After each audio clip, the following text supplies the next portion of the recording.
안녕하십니까.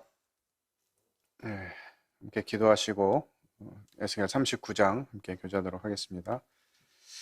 아버지 하나님, 은혜를 감사를 드립니다. 저희들 하루하루 살아가는 것이 온전히 하나님의 뜻에 달려 있으며 하나님께서 저희를 심판하시거나 또 저희에 대해서 무엇을 행하시기에 참 하나님의 시간은 너무나 짧고 또 엄미하며 하나님의 판단은 정확하고 하나님의 심판은 저희를 두렵게 하는 것들을 고백합니다. 계속해서 에스겔을 통해서 말씀하시는 이 하나님의 경고의 말씀들을 저희들 듣게 하시고 참 들은 그 상태로 끝나는 것이 아니라 참 하나님께서 원하시는 것이 무엇이고 지금 나는 무엇을 해야 하는지를 살필 수 있도록, 그래서 저희가 듣기만 해서 속이는 자가 되는 것이 아니라 들은 바를 행하는 참된 믿음을 증명할 수 있도록 은혜를 베풀어 주시기 원합니다. 오늘 이 시간 하나님 함께해 주시고 인도해 주시기를 부탁을 드리며 살아계신 하나님 아들 예수 그리스도의 이름으로 기도했습니다. 아멘. 예, 에스겔이 이제 끝을 향해서 달려가고 있습니다. 48장까지 기록되어 있는데 오늘 39장을 교제하도록 하겠습니다. 저희가 계속해서 에스겔을 살펴본 대로 하나님께서는 이제 말씀을 통해서 특별히 에스겔에게 하나님의 말씀을 주시고 그 말씀들을 에스겔에 대언하면서 에스겔이 계속해서 진행돼 갑니다. 이스라엘이 얼마나 하나님을 떠나서 악하게 살고 있었는지, 또 그 악함이 하나님의 심판을 불러올 수밖에 없었음을 또 말씀해 주시고, 이스라엘을 심판하시면서 이스라엘뿐만 아니라 이스라엘을 괴롭히고 또 이스라엘이 처한 상황들을 이용해서 자기들의 이권을 챙긴 그 주변 나라들까지 하나님께서 심판하시겠다고 말씀하셨습니다.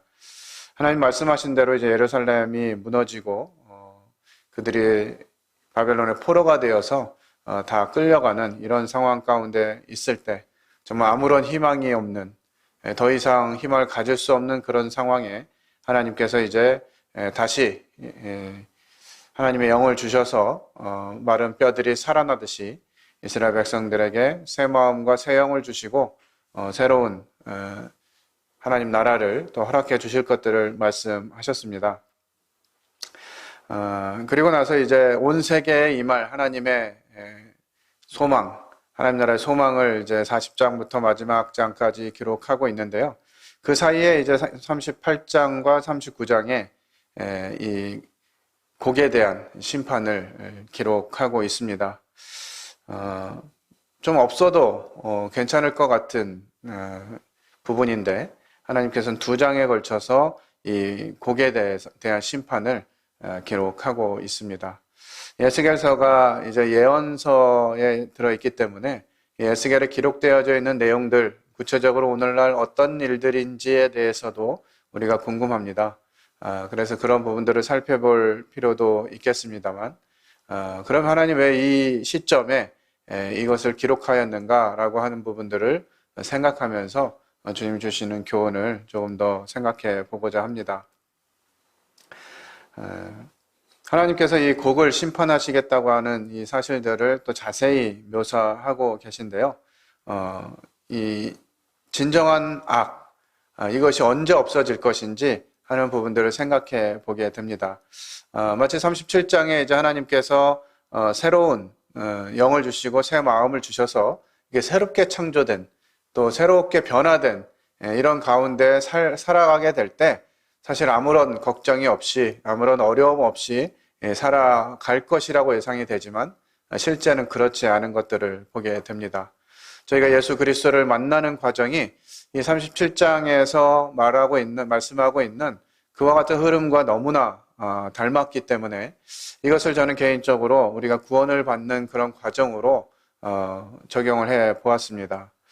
정말 우리 스스로는 어떻게 할 수 없는 이 죄의 문제, 이 죄를 어떻게 하면 벗을 수 있을까를 고민하면서 하나님께 매달리고 회개하고 그렇게 할 때 하나님이 긍휼히 여기셔서 저희들에게 새로운 삶을, 새 생명을 주셨죠.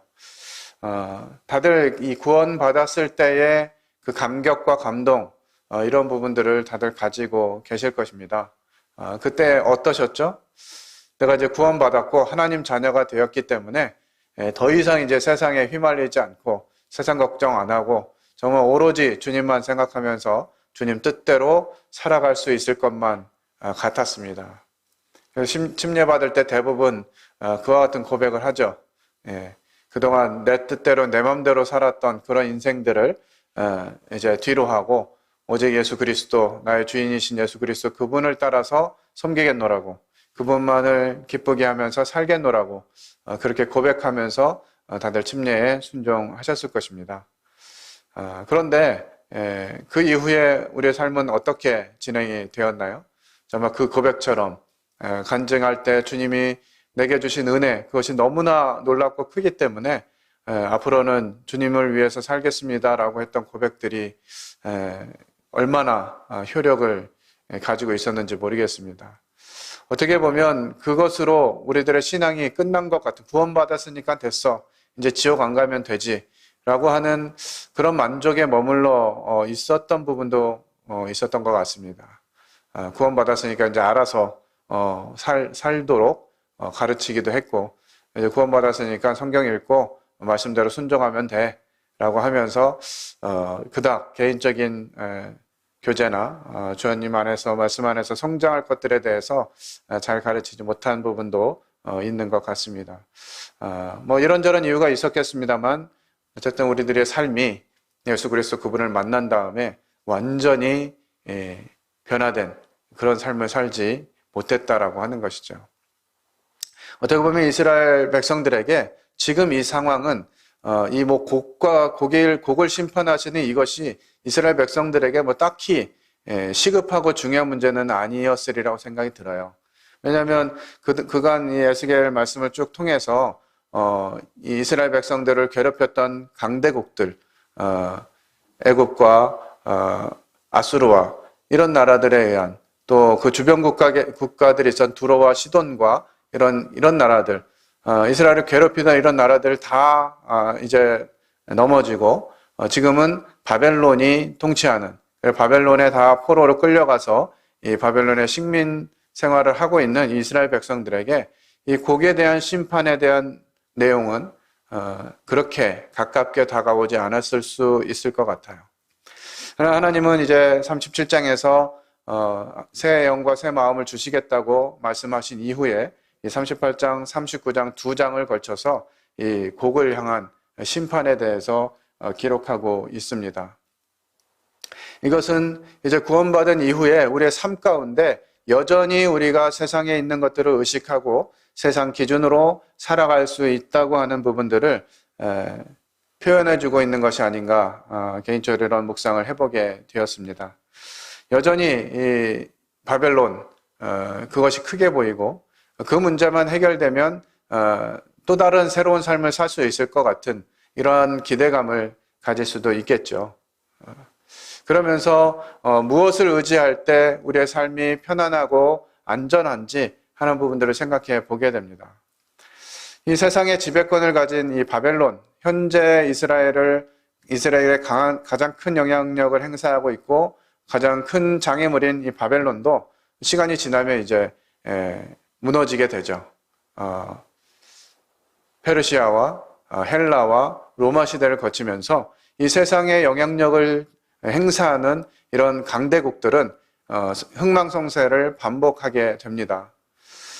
이런 부분들을 생각할 때 이 그리스도인들이 세상을 살아가는 동안에 영향력을 끼치게 되는 많은 부분들이 있다고 하는 것이죠. 언제까지요?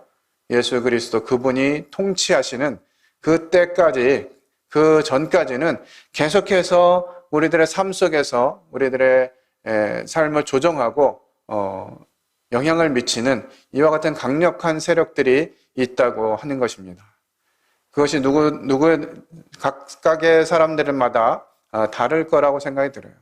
어떤 사람은 돈의 그런 권력을, 그런 가장 큰 영향력을 행사하는 요소일 수 있고, 어떤 사람에게는 명예가, 또 어떤 사람에게는 개인이 추구하는 어떤 그 가치관들이 마치 이와 같은 사람들의 생활 가운데에서 지대한 영향력을 끼치는 그와 같은 모습을 나타내는 것으로 이해할 수 있을 것 같습니다. 결국은 하나님께서 이제 이와 같은 이 곡에 대한 심판을 말씀하시면서 이와 같이 강대하고 이스라엘을 향해서 연합하여 침략하는 이 곡에 대한 심판, 이것이 완성되어진다라고 하는 것은 하나님을 의지하고 살아가는 하나님의 백성들에게 하나님의 때가, 완전한 하나님의 때가 임할 것이라고 하는 사실들을 강조해주는 그와 같은 장이 아닌가 하는 생각이 듭니다. 39장 1절에 보면 그러므로 인자야 너는 고객에게 예언하여 이르기를 주 여호와께서 이같이 말씀하시되 로스와 메섹과 두바랑코가 내가 너를 대적하여.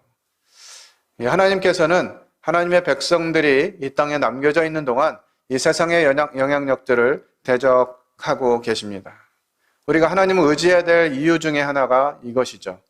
여호와께서 세상을 대적하고 계시다는 것입니다. 그 권력, 그 권세가 지금은 무지하게 강해 보이고 커서 피할 수 없는 것처럼 보이지만 이제 하나님께서는 그 곡을 어떻게 하시겠다고 말씀하시느냐? 너는 돌이켜서 이끌고 북쪽 끝에서부터 나와서 이스라엘 산 위에 이르러. 어떻게 보면 이 곡이 이스라엘을 침범하러 여기까지 오는 것처럼 우리가 이해할 수 있습니다만 한편으로는 하나님께서 이 곡을 어떻게 심판하실 것인지를 사실 북쪽 끝에서 심판하실 수 있으시잖아요. 곡이 이스라엘까지 안 오더라도 하나님의 심판, 이것을 전 세계적으로 행하실 수 있는데 하나님께서 그 곡을 북쪽 끝에서 이끌어서 이스라엘 산까지 끌어오신다고 하는 것이에요. 그러면서 그렇게 끌어온 곡을 어떻게 하시겠다고 하십니까? 네 활을 쳐서 네 왼손에서 떨어뜨리고 내 화살을 내 오른손에서 떨어뜨리리니. 우리나라는 참 이 양궁에 있어서는 정말 세계 최강인 것 같은데요. 이 활을 쏘는 모습을 보면 어떻습니까? 보통 대부분 이제 오른손잡이가 많다라고 생각하면 왼손으로 활을 쥐고 오른손으로 화살을 잡죠. 그리고 이제 겨냥해서 화살을 쏘게 되는데요. 이 두 손 중에 한 손만 없어도 사실 이 활을 쏘는 것으로 공격을 할 수 없는 이와 같은 상황들을 보게 됩니다. 그런데 성경은 왼손에서 활을 떨어뜨리고 오른손에서 화살을 떨어뜨리라는 것이에요. 자, 왼손만 떨어뜨리고 오른손은 남으면 어떻게 될까요? 오른손에 화살을 가지고 뭔가 해볼 수 있겠죠. 반대로 오른손만 떨어지고 왼손 그대로 있으면 이 활을 들고 활을 가지고 무기를 삼을 수 있을 것입니다. 그런데 성경이 오른손과 왼손을 다 떨어뜨리겠다, 이 활을 쏘는 양손을 다 떨어뜨리겠다는 것은 하나님께서 완전하게 심판하시겠다는 거죠. 그런 권세들, 하나님의 말씀을 대적하고 하나님의 백성들에게 악한 영향력을 주는 이 세상 권세를 하나님께서 완전히 무너뜨리시겠다고 말씀하시는 것입니다. 그러면서 어떻게 말씀하십니까? 너와 내 모든 무리와 너와 함께 있는 백성이 다 이스라엘 산 위에 엎드러지리라. 내가 너를 각종 사나운 새와 들짐승에게 넘겨 먹게 하겠다. 이렇게 말씀하십니다. 이 곡이 와서 엎드려진 이런 시체들을 각종 사나운 새와 들짐승이 먹게 하겠다. 그만큼 길에서 어마어마한 죽음의 시체들이 있게 되는 것이죠. 이 고대 근동의 관습에 보면 이렇게 매장되지 못하고 길에 버려져 있는 것은요, 이것은 아주 끔찍한 형벌로 여겼다고 합니다. 그러니까 이 곡이 그 권세를 가지고 연합해서 그 큰 능력을 가지고 나아왔지만 하나님께서는 그들을 멸하시고 그들을 사나운 새와 들짐승에 넘겨서 먹게 하겠다, 이렇게 말씀하십니다. 이와 같은 모습들은 우리 요한계시록하고 좀 연계가 되는데요. 요한계시록 19장 17절 18절 말씀을 읽어보겠습니다. 또 내가 보니 한 천사가 태양 안에 서서 공중에 나는 모든 새를 향하여 큰 음성으로 외쳐 이르되 와서 하나님의 큰 잔치에 모여 왕들의 살과 장군들의 살과 장사들의 살과 말들과 그것을 탄 자들의 살과 자유인들이나 종들이나 작은 자나 큰 자나 모든 자의 살을 먹어라 하더라.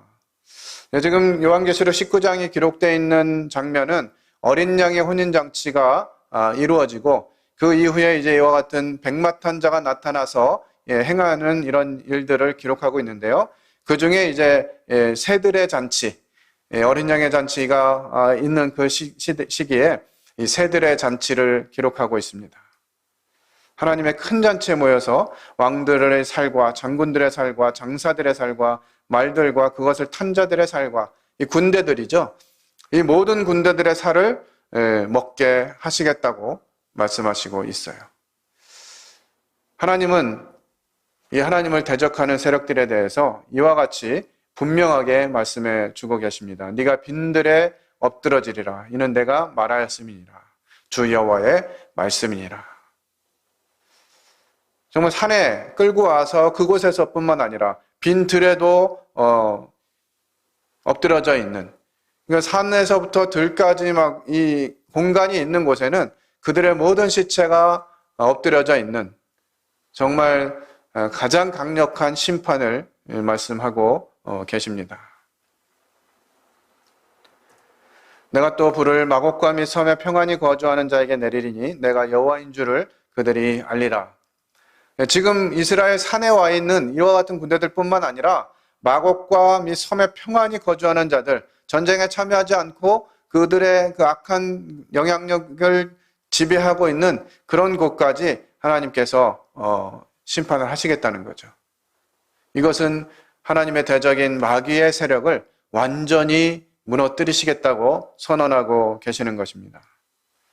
내가 내 거룩한 이름을 내 백성 이스라엘 가운데 알게 하여 다시는 내 거룩한 이름을 더럽히지 아니하게 하리니 내가 여호와 곧 이스라엘의 거룩한 자인 줄을 민족들이 알리라 하라. 이와 같은 이 고개를 심판하시는 이런 과정 가운데 많은 민족들이 저렇게 심판하시는 하나님, 그분을 생각하면서 그분이 행하신 일들을 볼 때 그분이 여호와라고 하는 것들을 깨닫게 된다고 하는 것이죠. 다시는 하나님의 이름을 더럽히지 않게 하시겠다. 사실 그동안 이스라엘 백성들이 여러 가지 어려움과 전쟁을 통하면서도 계속해서 유지되어 왔고, 그들이 계속해서 진행되어져 오는 과정들을 보면서 정말 하나님은 위대하신 분이다라고 생각했을 것이에요.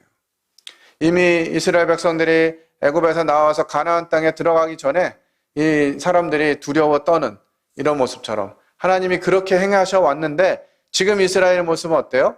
완전히 바벨론한테 침략당하고 다 회파돼서 예루살렘까지 멸망당한 이와 같은 과정 가운데 있는 것이죠. 그럴 때 하나님을 알지 못하는 이 악의 세력들은 무엇이라고 말합니까? 하나님이 능력이 없어서 자기 백성을 저렇게 포로가 되게 다 멸망하게 만들었다라고 하는 이야기들을 서슴지 않고 있는 것입니다. 그런데 하나님께서는 다시는 내 거룩한 이름을 더럽히지 아니하게 하겠다.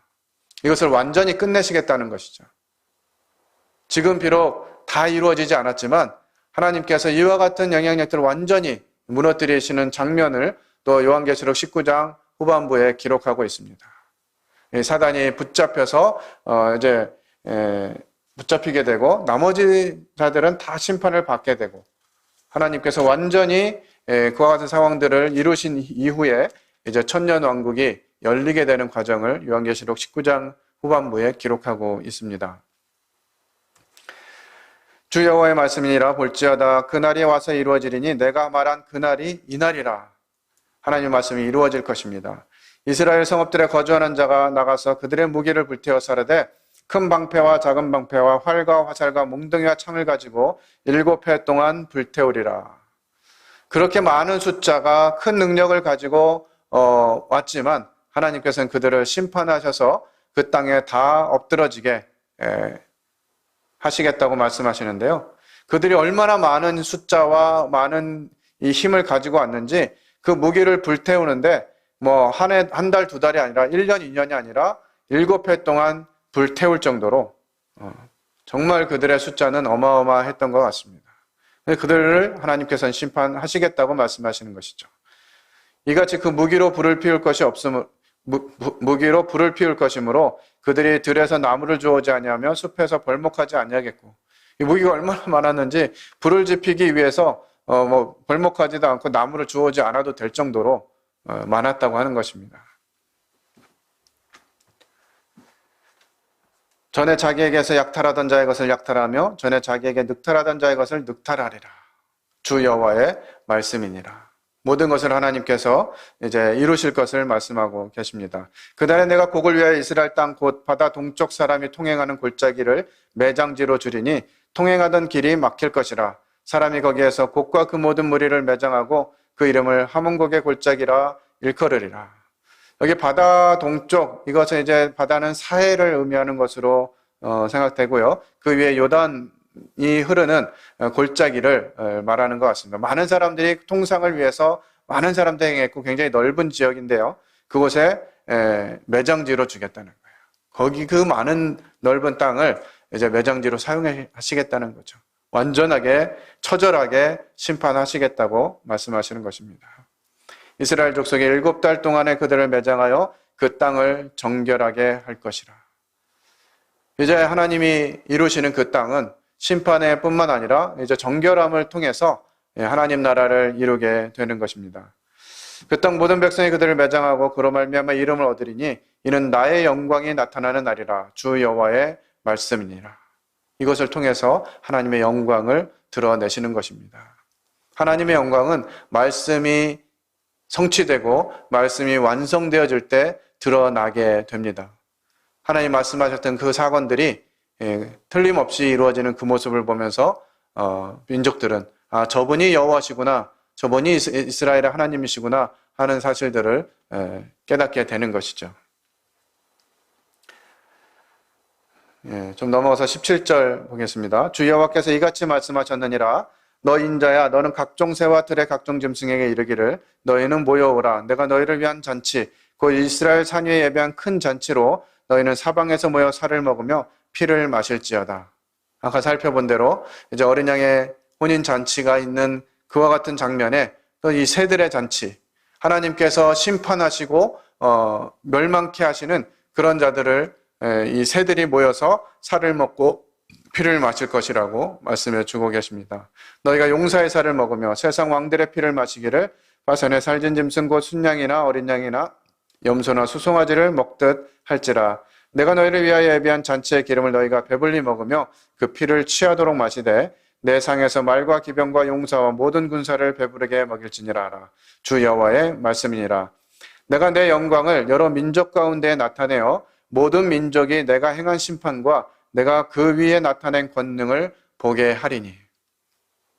하나님께서는 이스라엘 백성뿐만 아니라 모든 민족에게 하나님이 여호와이심을 나타내시기를 원하십니다. 그것을 목적으로 이스라엘을 선택하셨죠. 가장 작은 민족, 가장 적은 숫자를 선택하셔서 온 세상에 하나님이 세상의 창조자 그리고 세상을 다스리는 주권자로서 하나님이심을 나타내기를 원하셨는데 이스라엘 백성들은 그것에 실패했죠. 그러나 하나님께서 완전한 날, 약속하신 그 날에 이와 같은 부분들을 완전히 이루시고 여러 민족들이, 모든 민족이 하나님의 영광을 보게 될 것입니다. 그날 이후에 이스라엘 족속은 내가 여호와 자기들의 하나님인 줄을 알겠고, 참 이 말씀을 이렇게 듣고 묵상하면서 참 안타까웠어요. 그제서야 이스라엘 백성들에게 하나님이 숱하게 말씀하시고 엄청난 이적들을 행하시고 이스라엘 백성들을 위해서 그 많은 역사를 행하셨음에도 불구하고 그분이 참 하나님인 것을 깨닫지 못한 것이죠. 그 자기들의 기준대로 자기들 자신들의 가치관대로 살아갔던 그들조차 이제 이 상황에 여호와 그분이 진짜 하나님이시구나. 천년왕국을 앞에 두고 7년 대환란을 겪는 동안에 이스라엘의 깨달음, 우리가 십자가에 못 박은 그분이 예수 그리스도 그분이 메시아였구나 하는 것들을 깨달으면서 마지막 시대를 또 장식하게 되지 않습니까? 이 같은 사실들을 생각할 때 지금 하나님께서 우리에게 보여주고 계실 때, 우리에게 말씀하고 계실 때 우리는 깨달아야 한다는 것이에요. 이 땅을 지배하고 이 땅을 운영하고 이 땅을 살아가게 하는 모든 동력이 세상에 있는 어떤 것이 아니라 하나님 그분뿐이라는 것 사실들을 우리는 깨달아야 하는 것입니다. 여러 민족은 이스라엘 족속이 그 죄악으로 말미암아 사로잡혀 갔던 줄을 알지라. 하나님의 능력이 없어서 그런 것이 아니라 이스라엘의 죄 때문에 이스라엘이 멸망당하고 끌려갔구나 하는 것들을 여러 민족들이 알게 된다는 하는 것이죠. 그들이 내게 범죄하였으므로 내 얼굴을 그들에게 가리고 그들을 그 원수의 손에 넘겨 다 칼에 엎드러지게 하였으되 내가 그들의 더러움과 그들의 범죄한 대로 행하여 그들에게 내 얼굴을 가리었느니라. 어떻게 보면 지금까지 수천 년간 하나님께서 이스라엘 백성들을 향해서 말씀하시고 선지자들을 통해서 가르치시고 이렇게 하셨는데 끝까지 듣지 않는 그들을 향해서 하나님 어떻게 하셨어요? 얼굴을 가리시는 거예요. 하나님이 함께 하시는지 경험할 수 없도록 되어버리는 것이죠. 우리의 삶 가운데서도 하나님이 보이지 않는, 하나님이 경험되지 않고 하나님이 느껴지지 않는 이것이 그냥 하나님이 안 계셔서가 아니라 하나님이 능력이 없어서가 아니라 우리가 범한 죄가 하나님 우리와 함께 하시지 못하도록 그렇게 한다고 하는 것이죠.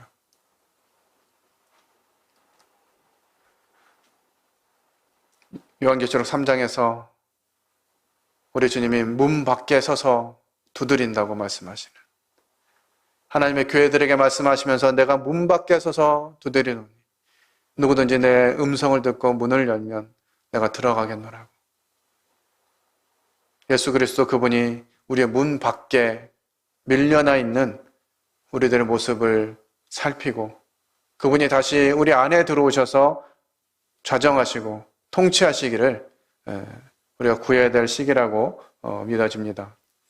그러므로 주 여호와께서 이같이 말씀하셨느니라. 내가 이제 내 거룩한 이름을 위하여 열심을 내어 야곱의 사로잡힌 자를 돌아오게 하며 이스라엘 온 족속에게 사랑을 베풀지라. 그들이 그 땅에 평안히 거주하고 두렵게 할 자가 없게 될 때에 부끄러움을 품고 내게 범한 죄를 뉘우치리니. 그때가 되면 정말 큰 안타까움의 회개가 일어나게 될 것입니다. 우리가 왜 그랬을까? 내가 그때 왜 그랬나? 하면서 부끄러움을 품고 범한 죄를 뉘우치게 될 것입니다. 우리가 지금 살고 있는 이 삶의 회개가 올 것이죠. 주님과 함께 주님 앞에 설 날이 오게 될 것입니다. 그때 우리가 부끄러움을 품고 죄를 뉘우치게 될 것인지 아니면 기쁨으로 주님이 주실 것들을 소망하면서 주님을 만나게 될 것인지 우리는 진지하게 고민해야 할 것입니다.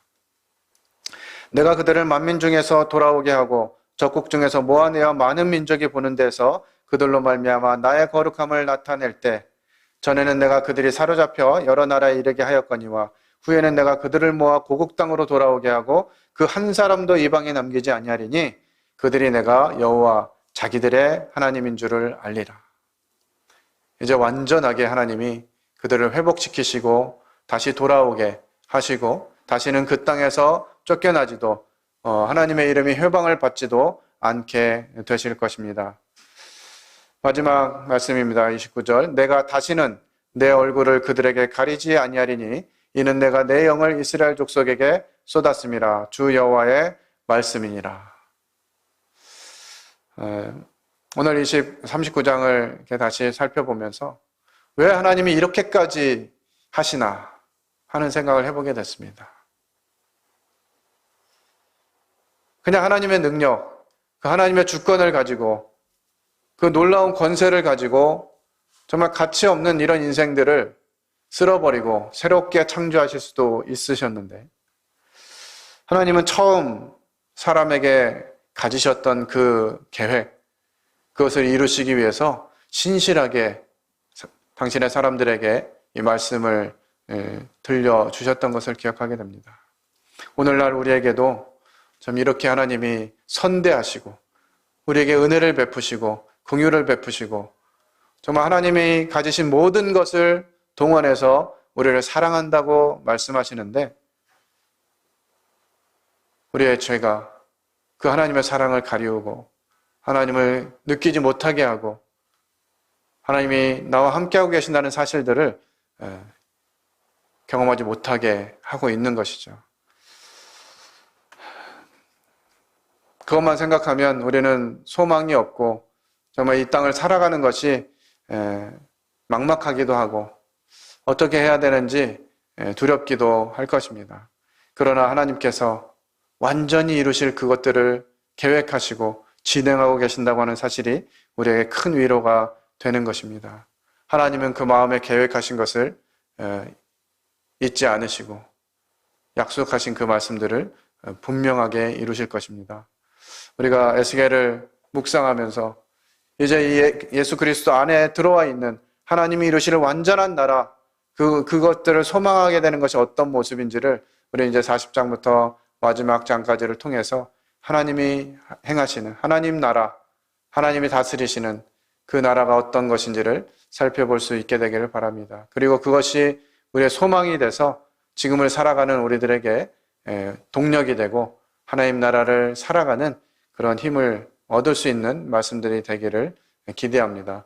우리 성도님들께서 에스겔 40장부터 마지막 장까지 매주 한 장씩 교제하게 될 때 미리 묵상하시고 하나님이 나에게 어떤 말씀을 주시는지 어떤 소망을 주시는지를 기억하는 그런 시간들로 채워지면 좋겠습니다. 기도하고 마치겠습니다.